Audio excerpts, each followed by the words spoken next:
नमस्कार दोस्तों, विकास एनालिसिस में आप सभी का स्वागत है। और दोस्तों आज हम सीटेट में पूछे गए हिंदी पेडागॉजी के प्रश्न को देखेंगे दोस्तों, जो कि आपके आने वाले सीटेट एग्जाम और टीचर भर्ती एग्जाम के लिए बहुत ही महत्वपूर्ण होंगे। तो दोस्तों अगर आप हमारे चैनल पर पहली बार आए हैं तो प्लीज़ हमारे चैनल को एक लाइक और सब्सक्राइब सपोर्ट जरूर करिएगा। चलिए दोस्तों इन प्रश्न को हल करते हैं।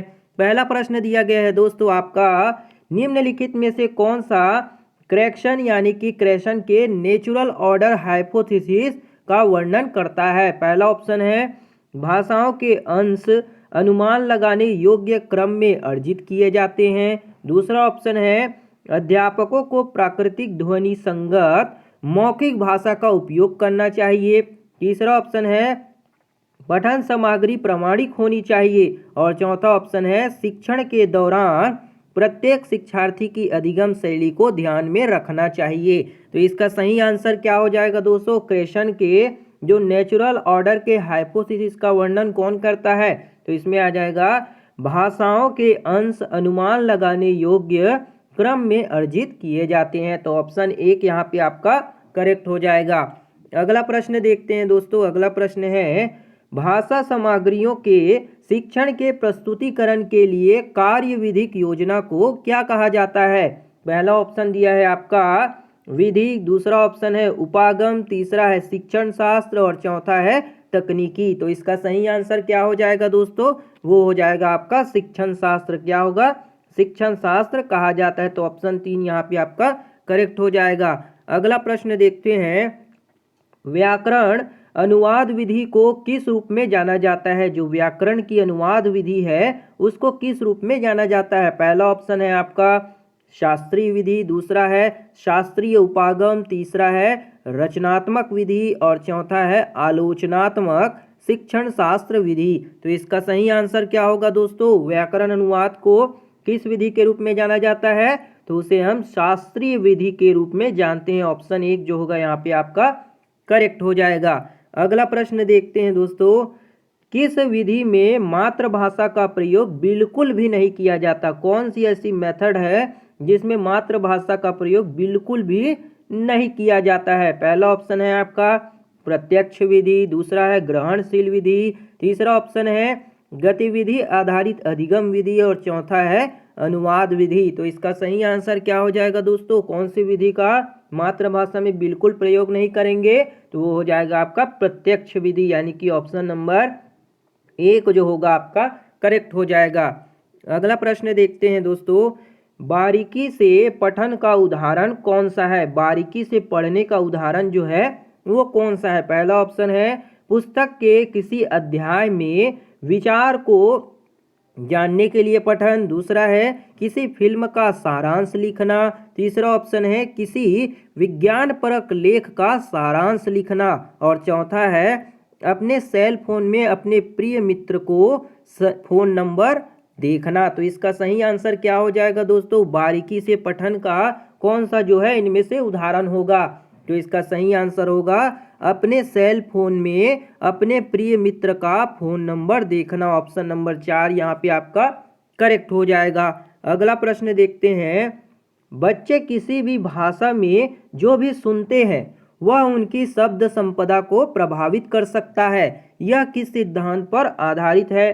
पहला ऑप्शन है बच्चे वही सीखते हैं जो वे सबसे अधिक सुनते हैं ना, बच्चे वही चीज को सीखेंगे जो सबसे ज्यादा सुनते हैं। दूसरा ऑप्शन है बच्चे अपनी रुचियों के अनुसार सीखते हैं। तीसरा ऑप्शन है बच्चे निष्क्रिय गतिविधियों की अपेक्षा अंतःक्रियात्मक गतिविधियों के माध्यम से अधिक सीखते हैं और चौथा ऑप्शन है बच्चे अर्थपूर्ण संदर्भों में सबसे अच्छी तरीके से सीखते हैं। तो इसका सही आंसर क्या होगा दोस्तों?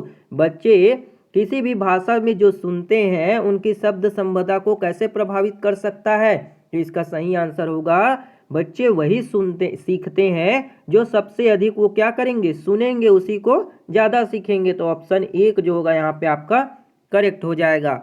अगला प्रश्न देखते हैं, कौन से उपागम के अंतर्गत सावधानी पूर्वक चयनित और स्तरवार सामग्रियों का इस्तेमाल जो है किया जाता है? पहला ऑप्शन है कौशल आधारित उपागम, दूसरा ऑप्शन रचनावादी उपागम, तीसरा आपका ऑप्शन है संरचनात्मक उपागम और चौथा ऑप्शन दिया आपका संप्रेषणात्मक उपागम। तो किसके अंतर्गत सावधानी पूर्वक और चयनित स्तरवार सामग्रियों का उपयोग किया जाएगा दोस्तों? इसका सही आंसर क्या होगा? वो हो जाएगा आपका संप्रेषणात्मक उपागम जो होगा आपका करेक्ट हो जाएगा।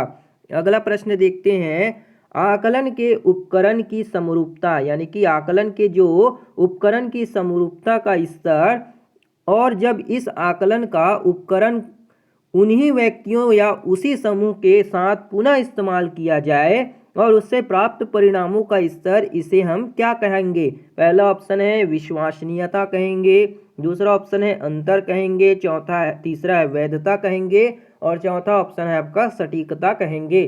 तो इसका सही आंसर क्या होगा दोस्तों? उसे हम विश्वसनीयता कहेंगे। ऑप्शन एक यहाँ पे विश्वसनीयता आपका करेक्ट हो जाएगा। अगला प्रश्न है आपका, उपचारात्मक अध्यापन क्या है? उपचारात्मक अध्यापन जो होता है उसे क्या कहेंगे? पहला ऑप्शन है सूक्ष्म शिक्षण के बाद दिया जाता है, परीक्षा में अधिक अंक लाने के बाद दिया जाता है, प्रतियोगी परीक्षाओं के बाद दिया जाता है, या फिर चौथा ऑप्शन निदात्मक परीक्षण के बाद दिया जाता है। तो इसका सही आंसर क्या होगा दोस्तों? उपचारात्मक अध्यापन में निदानात्मक परीक्षण के बाद जो है इसे दिया जाता है। तो ऑप्शन नंबर 4 यहाँ पे आपका करेक्ट हो जाएगा। अगला प्रश्न देखते हैं, अध्यापिका ने कक्षा को 5-5 समूह में बांटा और किसी एक रिपोर्ट की प्रतिलिपियां दी और कहा कि इसे पढ़कर टिप्पणियां लिखे, वह इसकी संक्षिप्त सार लिखे, वह किसे समुन्नत करने का प्रयास कर रही है? पहला ऑप्शन है बुनियादी अंतर व्यक्तित्व संप्रेषणात्मक कौशल, दूसरा ऑप्शन है संज्ञानात्मक रूप से उच्च स्तरीय भाषा निपुणता, तीसरा है विमर्श दक्षता, चौथा ऑप्शन है आपका समूह परिचर्चा। तो इसका सही आंसर क्या हो जाएगा दोस्तों? वो हो जाएगा आपका बुनियादी अंतर व्यक्तित्व संप्रेषणात्मक कौशल जो होगा आपका यहाँ पे करेक्ट आंसर हो जाएगा। अगला प्रश्न देखते हैं दोस्तों, त्रुटियां किसके लिए अधिगम के क्षेत्र एवं प्रतिपुष्टि है? जो त्रुटियां हैं वो अधिगम के कौन से क्षेत्र एवं उसकी प्रतिपुष्टि करती है? पहला ऑप्शन है शिक्षणार्थियों के लिए, दूसरा है अध्यापकों के लिए। तो इसका सही आंसर क्या हो जाएगा दोस्तों? शिक्षणार्थियों के लिए होगा कि अध्यापकों के लिए? तो इसका सही आंसर हो जाएगा केवल शिक्षणार्थियों के लिए। किसके लिए? शिक्षणार्थियों के लिए जो होगा आपका यहाँ पे करेक्ट आंसर हो जाएगा। अगला प्रश्न देखते हैं, वे गतिविधियां जिनमें चलना, उछलना, तरह तरह की शारीरिक क्रियाएं सीखना शामिल है क्या कहलाती है? पहला ऑप्शन है मौखिक संप्रेषण कहेंगे, दूसरा ऑप्शन है शारीरिक गतिविधि कहेंगे, तीसरा ऑप्शन है श्रवण गतिविधि, चौथा है मस्तिष्क को एकाग्र करना यानी कि माइंडफुलनेस। तो इसका सही आंसर क्या हो जाएगा दोस्तों? वो हो जाएगा आपका शारीरिक गतिविधियां। क्या होगा? शारीरिक गतिविधियां जो होगा आपका करेक्ट आंसर हो जाएगा।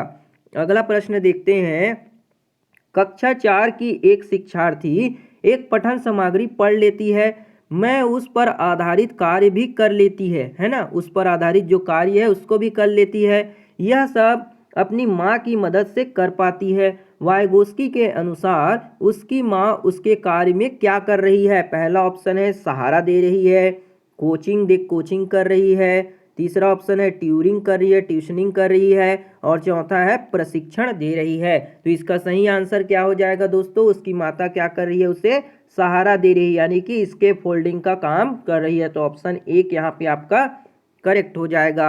अगला प्रश्न देखते हैं दोस्तों, किसी एक बच्चे की भाषा दक्षता कैसे विकसित की जा सकती है? यानी कि कोई एक पर्टिकुलर बच्चा है, उसकी भाषा दक्षता को आप कैसे विकसित करेंगे? पहला ऑप्शन है नियमित रूप से श्रुति लेख देकर, दूसरा ऑप्शन कार्य आधारित गतिविधियों में संलग्न करके, तीसरा ऑप्शन है आपका शब्द संपदा का संवर्धन करके और चौथा है व्याकरण के नियम कंठस्थ करवाकर। तो इसका सही आंसर क्या हो जाएगा दोस्तों? किसी एक बच्चे में भाषा की दक्षता आप कैसे विकसित कर पाएंगे?